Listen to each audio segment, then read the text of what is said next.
Entre 1898 y 1930 se construyeron los sanatorios antituberculosos, que junto a sus trabajadores forman uno de los complejos hospitalarios más grandes de la región de Berlín. Es un protegido conjunto de 60 edificios en un área total de aproximadamente 200 hectáreas. Al norte de la línea de ferrocarril se hicieron los sanatorios antituberculosos, al sur se hicieron sanatorios para el tratamiento de las enfermedades no transmisibles. Las áreas fueron separadas por género. Al oeste se hicieron los sanatorios de tratamiento de las mujeres, y al este de los mismos centros, se hicieron los sanatorios de tratamiento de hombres. La primera fase tuvo lugar desde 1898 hasta 1902 bajo las órdenes de los arquitectos Eino Forja y Julius Boetke 1864 hasta 1907. En la segunda fase 1908-1910 el número de camas se incrementó de 600 a 1200. El arquitecto responsable fue Fritz Schulz, quien también fue el responsable de la tercera fase de construcción 1926-1930. En la Primera y Segunda Guerra Mundial, el Beelitz sirvió como un hospital militar y sanatorio para los soldados enfermos y heridos. Entre las aproximadamente 17.500 personas convalecientes que fueron alojadas entre 1914 a 1918 en Beelitz, entre las fechas 9 de octubre hasta el 04 de diciembre de 1916 estuvo internado el cabo Adolf Hitler. En 1942 el arquitecto Egon Eiermann edificó al sur del Sanatorio de la Mujer un hospital alternativo para Potsdam. Esto se utilizó entre 1945 hasta 1998 como una clínica especializada civil para las enfermedades pulmonares y la tuberculosis y ahora se utiliza principalmente como un hogar de ancianos y por la Academia de Enfermería. Durante la Batalla de Berlín de 1945, sirvió también como hospital militar para cerca de 3.000 heridos. Después del final de la Segunda Guerra Mundial, en la que los sanatorios fueron muy dañados, la zona fue adoptada por el Ejército Rojo en 1945. El sanatorio sirvió hasta 1994 como el hospital militar más grande de la Unión Soviética para el ejército ruso en el extranjero. Algunos edificios han sido renovados y añadido nuevos edificios. Había una clínica de rehabilitación neurológica, además de un hospital especializado en Parkinson y una clínica de rehabilitación para los niños. En 1991, a 800 metros del sanatorio se cometería uno de los asesinatos más conocidos por este hospital. La esposa de un médico ruso del hospital, junto con su bebé de 3 meses, fueron asesinados por el conocido asesino en serie Wolfgang Schmidt.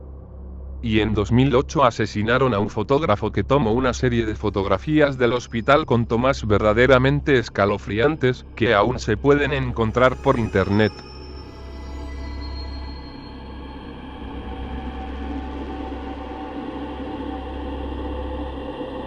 Construido sobre una elevada colina, este hospital, cuyo nombre fue otorgado en memoria y honor al duque de Cambridge, fue ubicado pensando que los fuertes vientos que la azotaban iban a barrer todo tipo de bacterias e infecciones. Estuvo en uso por más de 100 años, cuando finalmente en 1996 fue clausurado por los altos costos requeridos para mantener la antigua edificación. Además fueron descubiertos en las paredes la detección de amianto y un grupo de minerales, cuyos productos relacionados provocan cáncer con una elevada mortalidad. Dicen que las personas que entran escuchan muchas voces y gritos. Ha estado abandonado por muchísimo tiempo y no tiene hogares cerca de él, porque aseguran que sus espíritus rondan el lugar.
Poveglia es una pequeña isla situada entre Venecia y el Lido en la laguna de Venecia, al norte de Italia. Un pequeño canal divide la isla en dos partes y a día de hoy su visita sigue estando prohibida. De hecho, los venecianos la llaman la isla del no retorno. No es un lugar especialmente violento en el oleaje, pero algunas veces, este es capaz de arrastrar restos humanos carbonizados procedentes de la historia más terrorífica que podamos imaginar. La oscura historia de la isla de Poveglia comenzó durante la época romana, cuando se usó para aislar víctimas de la peste de la población general. Siglos más tarde serviría para el mismo menester. A comienzos del Renacimiento XIV, Europa sufrió una tremenda plaga de peste bubónica. En Venecia se cegó especialmente, un lugar del que era imposible escapar. Sus ya sucias aguas, la humedad y el trasiego de mercaderes hicieron el resto. Se llegó a tal extremo que no había sitio donde dejar los cadáveres, se apilaban como montañas de naipes, pero no era suficiente y había que buscar una salida a la situación desesperada. Ante tal desastre humano, las autoridades de la ciudad deciden en consenso con el clero que los cuerpos sean trasladados a la isla de Poveglia. Los cadáveres eran trasladados a la isla y en enormes fosas eran incinerados. Mientras Venecia y media Europa era devastada por la peste negra, según un censo de la época fue aniquilada más de un tercio de la población europea. Las autoridades médicas y civiles decidieron que no solo había que llevar a los muertos, sino también a los que padeciesen los síntomas. Hasta allí eran arrastrados hombres, mujeres y niños todavía vivos y lanzados a las piras crematorias. En pocos años más de 160.000 personas acabaron sus días en aquella isla. Tal fue el enorme crematorio que se originó y tal fue la cantidad de restos humanos calcinados que a día de hoy el oleaje aún arrastra despojos humanos a las costas más cercanas a la isla. Nadie puede visitar la isla salvo los dueños de los viñedos que allí existen, incluso los pescadores temen acercarse al lugar por si acaso sus redes capturan huesos humanos. La isla se ha convertido en una zona podrida de hecho. El suelo de la isla, junto con los restos carbonizados de los cuerpos arrojados allí, ha desembocado en la creación de una gruesa capa de ceniza pegajosa. El núcleo de la isla es, literalmente, los restos humanos que ha dado a la isla una reputación detestable, aunque parece ser muy bueno para las vides que se plantan allí. Tuvieron que pasar muchos años hasta que la isla quedó totalmente abandonada, pero en el año 1922, construyeron allí un psiquiátrico completo con un impresionante campanario que puede verse en toda la isla. Los recluidos allí, enfermos mentales, psicópatas, fueron los primeros en informar de que veían a los fantasmas de las víctimas de la peste y escuchaban los lamentos de sus espíritus atormentados por el sufrimiento, pero nadie, por el estado mental de los testigos, quiso creerlos.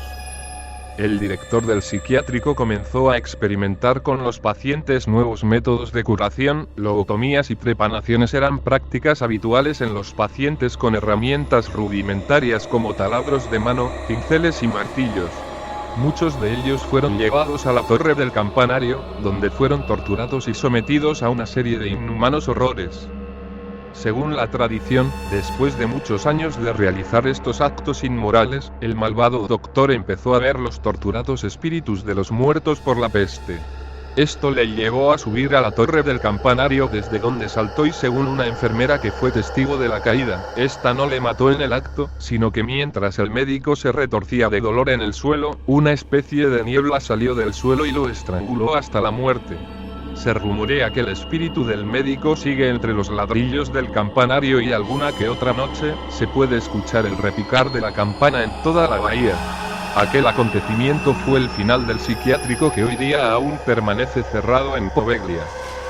Durante un tiempo, el gobierno italiano fue el propietario de la isla, pero fue vendida más tarde. El dueño la abandonó en la década de 1960 y fue la última persona en tratar de vivir allí. Una familia recientemente trató de comprar la isla y construir una casa de vacaciones en ella, pero después de pasar la primera noche allí, se marcharon al día siguiente corriendo muy asustados y se negaron a comentar nada sobre lo sucedido. El único hecho que sí sabemos es que una de sus hijas sufrió un desgarro en la cara y requirió 14 puntos de sutura. Varios psíquicos han visitado la isla y el hospital abandonado, pero todos ellos han sentido allí un miedo a la muerte atroz.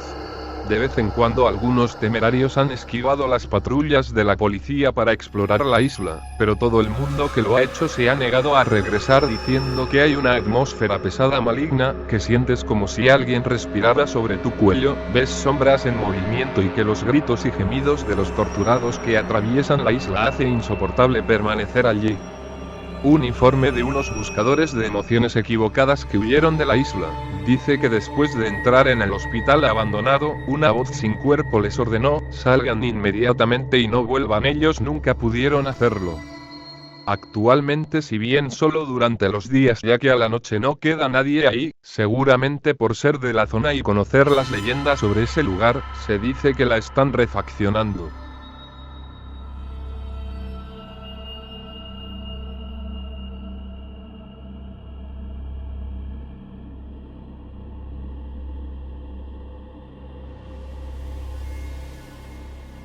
El Preventorio de Murcia. Un lugar alejado entre frondosos bosques, un gigantesco edificio abandonado de interminables y oscuros pasillos, un pasado como preventorio antituberculoso y orfanato, leyendas, rumores, extraños ruidos en medio de la noche. Todos los ingredientes necesarios para que el sanatorio de Sierra Espuña sea uno de los lugares más visitados por los amantes de lo desconocido en España. A principios del siglo pasado, las enfermedades derivadas de las vías respiratorias asolaban todo el territorio español. La falta de higiene y conocimientos sobre dichas enfermedades las propagaban aceleradamente y, entre todas ellas, sin duda la más preocupante fue la tuberculosis. Las autoridades sanitarias de la época construyeron cientos de centros diseminados por las montañas alejadas del país para intentar aislar y tratar a los miles de enfermos que padecían estas dolencias.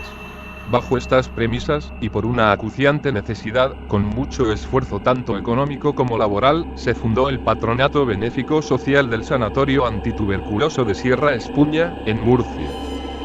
La construcción comienza a finales del año 1913, durante los meses estivales, vecinos y voluntarios van levantando lentamente el edificio y durante el resto del año se intentan recaudar los fondos necesarios para continuar con la obra. En 1917 se termina la primera planta del preventorio. Durante los años de la República, las obras pasan por su peor momento por las directas confrontaciones del patronato con las autoridades republicanas y no es hasta 1931, cuando las obras se ceden al Estado, que a estas se les dará su último espaldarazo, concluyéndose en su totalidad en el año 1934. El edificio constaba de sótano, planta baja, primera y segunda planta, aunque más tarde se edificaron aparte la casa del conserje, cocheras, cuadras, depósito de cadáveres, velatorios y un acueducto para recoger el agua. El refectorio funcionó como sanatorio hasta el año 1962 y también se usó como hospital que daba servicio a los pueblos de los aledaños. El avance de la medicina y el descubrimiento en el año 1949 de la streptomicina hicieron que las enfermedades que allí se trataban disminuyeran considerablemente y poco a poco, las casi 200 camas del sanatorio se vieron vacías. El 10 de mayo de 1962, los últimos enfermos son trasladados al Hospital de Albacete y el Sanatorio Antituberculoso de Murcia, en Sierra Espuña, cierra oficialmente sus puertas. Tras permanecer un corto periodo de tiempo cerrado, se rehabilita como escuela-hogar para niños desfavorecidos y ya más tarde, en los años 80 se realiza una fuerte inversión y se restaura una parte del edificio con el fin de utilizarlo como albergue juvenil. Finalmente, en el año 1995, por su insostenible presupuesto, cierra definitivamente sus puertas. Los sucesos paranormales cuentan la mayoría de los investigadores que han cubierto este sanatorio que la mayor parte de las veces la fenomenología paranormal sucede en la primera planta, y más concretamente en los pasillos que unen la parte reformada con la más antigua, que ha permanecido intacta desde su cierre, hace más de 45 años. Ambas zonas están separadas por una puerta, tras la cual se construyó un tabique para impedir el paso al sector más antiguo. Algún testigo todavía vivo de cuando en el sanatorio se trataba la tuberculosis narra cómo se sacaban a los fallecidos por la parte trasera, creyéndolos muertos, para llevarlos a un depósito que se había construido fuera del recinto, y cuando el carretero introducía los cuerpos en los ataúdes para bajarlos al cementerio de Alhama, algunas veces los cadáveres revivían y comenzaban a golpear con fuerza la tapa del ataúd, lo que daba unos sustos de muerte al pobre carretero. Un ex militar cuenta en su testimonio que, a mediados de los años 80, estando de maniobras hicieron noche en el preventorio. Ubicaron su cuartel de campaña en la primera planta, en la zona más antigua y, mientras uno de ellos quedó de guardia, el resto se dispuso a pasar una plácida noche. De pronto, los gritos de alto del vigía despertaron a todos los soldados que atónitos, contemplaron como el soldado de guardia apuntaba a un ser etéreo de color verduzco con forma humana y femenina. Presa del pánico, el soldado disparó una ráfaga con su fusil destrozando una ventana del pasillo y dejando impactos en la zona trasera que todavía hoy son visibles. Pero lo más espectacular es que todos los presentes pudieron ver cómo la trayectoria de las balas, seguidas por su trayectoria luminosa en la semioscuridad, atravesaron al ser etéreo que permaneció pasivo e inmóvil en todo momento. Tras la confusión reinante, la figura se esfumó y todos los soldados salieron del edificio y no volvieron a entrar hasta bien entrada la mañana, junto con otros militares y la propia policía. Existen numerosos testimonios más en los que se dice haber visto la figura de esta extraña mujer que aparece y desaparece en los pasillos y ventanas del edificio. En la red se pueden encontrar numerosas psicofonías grabadas en el lugar y muchas historias sobre puertas y ventanas que se abren y cierran solas y sonidos que escapan a toda lógica. Como suele suceder en la mayoría de estos casos, todo esto es muy difícil de probar y queda a la libre opinión de cada uno. Lo único que está claro es que pasar una noche bajo las ruinosas techumbres de este edificio no es apto para corazones débiles e incluso en compañía, los ruidos del bosque y los crujidos inherentes a la vieja construcción nos pueden jugar una mala pasada y hacernos sudar, incluso en los días más fríos del invierno.